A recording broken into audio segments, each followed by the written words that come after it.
Hey everybody, this is Shad Sullivan coming to you from the headwaters of Bitter Creek, Archer County, North Texas. We have to talk. State officials will be assisting to help identify potential alternative markets if a producer is unable to move animals, and if necessary, advise and assist on depopulation and disposal methods. Ladies and gentlemen, we are plowing under vegetable crops from coast to coast. We are euthanizing millions of chickens. We are aborting sows and burying feeder pigs. We are dumping milk by the hundreds of thousands of gallons, and now they are preparing us to depopulate the fat cattle ready to harvest because of a bottleneck created by the effects of COVID. This thing hasn't been created by COVID, but the effects of COVID and the logistics therein. We are in trouble. Our food supply is in trouble, and I am appealing to producers and consumers across the nation to start calling. Yesterday, the first shipment of imported beef from the country of Namibia hit the shores of the United States of America. And yet this morning, they are telling us to prepare to euthanize harvest-ready cattle. Am I the only one that sees a problem in this? It is time we get the American people back to work. It is time we get money flowing. It is time we get food on the shelves. Because if you're not concerned about this food supply problem, you better be. We have a huge supply and demand of food across this nation. We can feed the world ourselves, and yet we're destroying our harvests.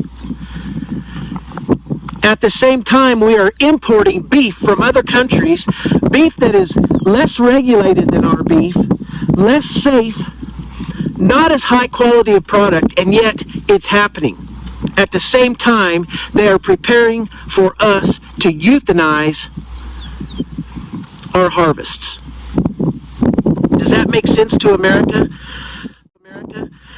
For the last 10 years, we have been pressed to be sustainable. I've said all along, sustainability is a fraud. And right now, we're being forced to destroy our harvests. That doesn't sound like sustainability to me. But it is part of the overall goal to vertically integrate your food system. You see, they cannot have control of the people unless they have control of the food, the water, the land, production. It is time we get back to work. It is time the American people force the government to listen to us. We are of, by, and for the people. This is not Nancy Pelosi's country.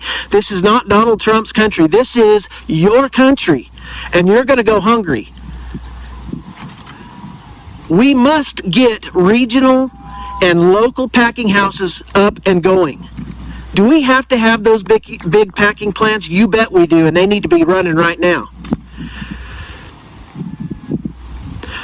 We need help. You as a consumer are in trouble. My dad told me years ago the best thing that would happen to America is if everybody had to sit in the dark, cold, and hungry, and that would wake them up. Well, I think it's coming. We're in a dangerous position, ladies and gentlemen. We need to get inspectors into these small plants. We need to get better inspectors. We need to get going on this today, not tomorrow, today. You need to be calling your legislators. We need to be opening up the country. Your food supply is in danger. Ranchers are going broke every day. We're doing all we can to stay here. We are in crisis in America. This is a crisis. This is a national crisis. And everybody's just sitting back enjoying their time off, enjoying that $1,200, not knowing that overnight you're going to go hungry. It's coming. Ladies and gentlemen, we need your help. We need your help today. Everybody, all hands on deck. It's time. We need you to go to demandUSAbeef.com, sign the petition for country of origin labeling. People want to know where their food comes from. I don't want any beef out of Namibia. I don't want any beef out of Brazil. I want my own beef. I'm blessed to be able to eat my own beef, but a lot of you aren't, and you need the freedom to choose your product. Demand mandatory country of origin labeling. Demand that these people get back to work. Where have our patriots gone? Where are you? I ask you that today. This thing's going to be incredibly tough overnight. It's already tough. You think the shelves were empty 2 weeks ago. You just wait. We have a bottleneck in this processing facility and the logistics in this transportation system of our food supply. You think we're not in trouble? We are. I'm sorry, my tone is so bad. I'm so upset. But we have got to get this going today, ladies and gentlemen. We appreciate your support. Producers, start reaching out to consumers. Forget these associations. Forget all of the corrupt bullcrap that's been going on. We got to put a stop to it too. It's time. My apologies for my tone. I'm worried about my country. Try to make it a good day, you guys.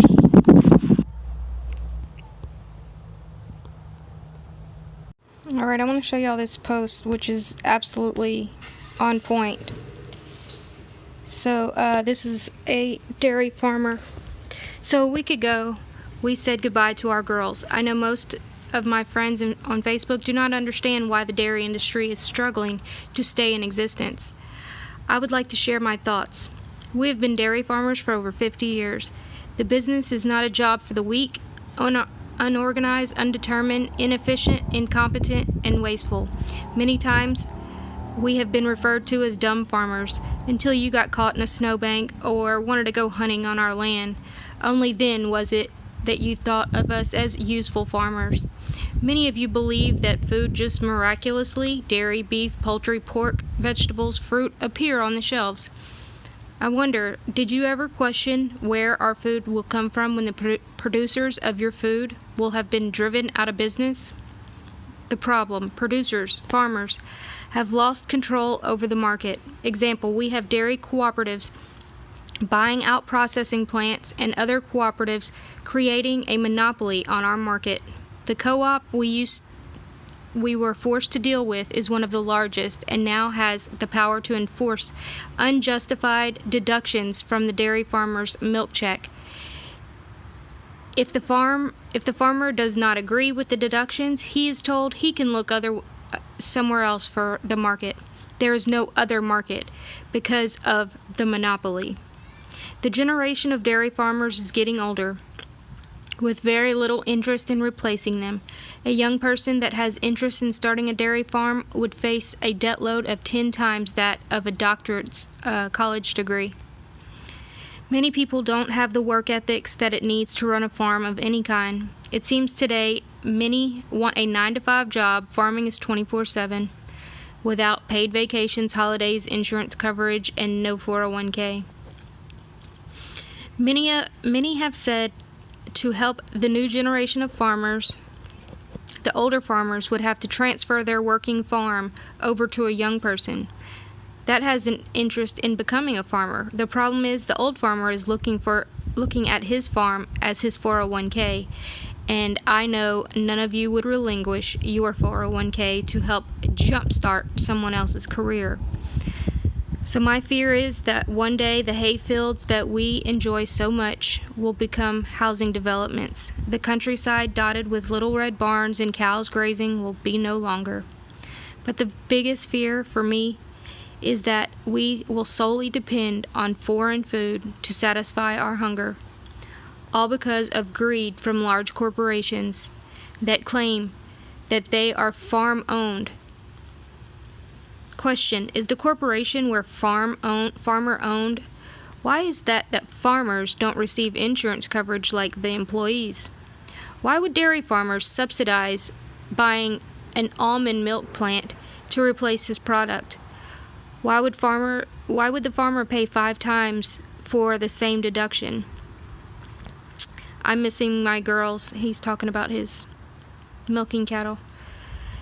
They were a good bunch of old ladies, and I think of them as my family, and it feels like a death has occurred in my family. I'm sure many of you won't relate to my frustration and despair.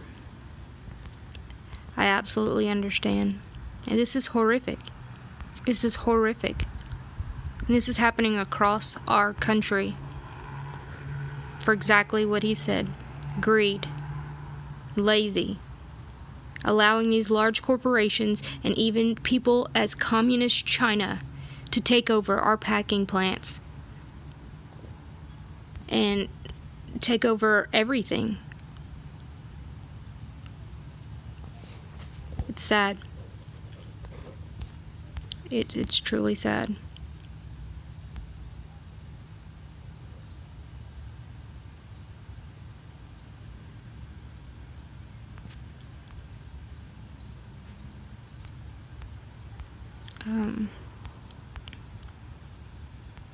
He's got a lot of good content on here. This Shad.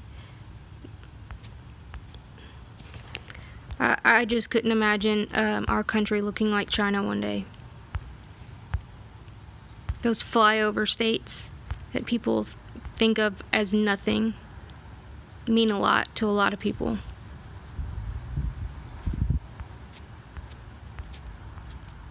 And if we don't do something about it, we'll all live in a New York City, a sustainable city, as they want to call it. And you will be eating meat that is not even real meat.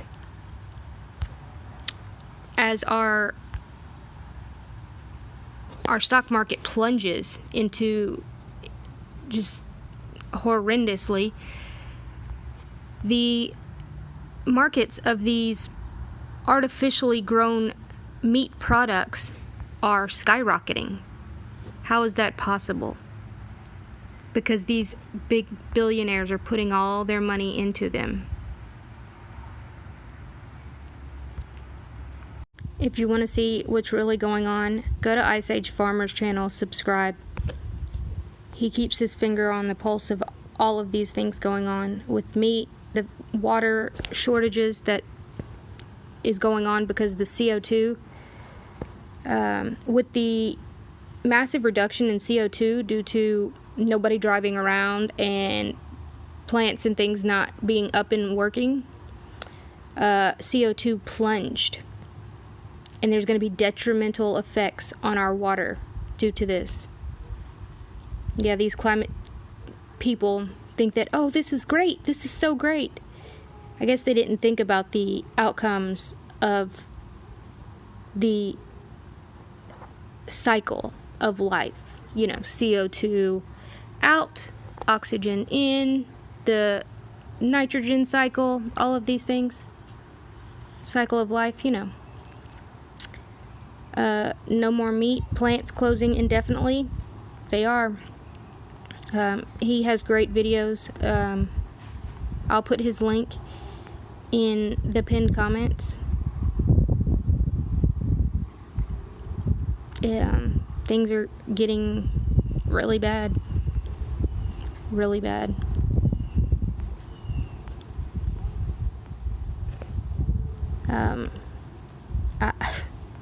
I honestly don't know what if nobody's gonna stand up and do anything, if we have any hope.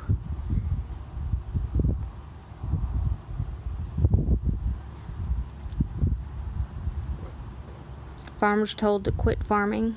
Yep. Farmers were told to sell cattle. Look right here. They're having to empty their milk. This is horrific. Ugh. Okay, so you're gonna go to this petition right here, and I'm gonna leave the link down below. We've got to do something, y'all. Y'all have a wonderful day. Like, share, and subscribe.